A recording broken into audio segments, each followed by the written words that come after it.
अस्सलामुअलैकुम नाज़रीन, आप देख रहे हैं पीसी वर्ल्ड न्यूज़। वज़ीर आला पंजाब उस्मान बुज़दार ने सियाहत के आलमी दिन के मौके पर टूरिज़म पंजाब ऐप का इफ्तिताह कर दिया। हमारे नुमाइंदे ख़ुसूसी पाकिस्तान गुलाम दस्तगीर की रिपोर्ट के मुताबिक वज़ीर आला पंजाब उस्मान बुज़दार ने कंप्यूटर का बटन दबाकर टूरिज़म पंजाब ऐप का इफ्तिताह किया।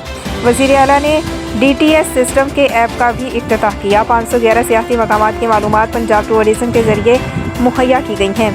इस ऐप के ज़रिए शहरी सियाहत से मुतल्लिका मालूमात और ख़िदमात ऑनलाइन हासिल कर सकेंगे।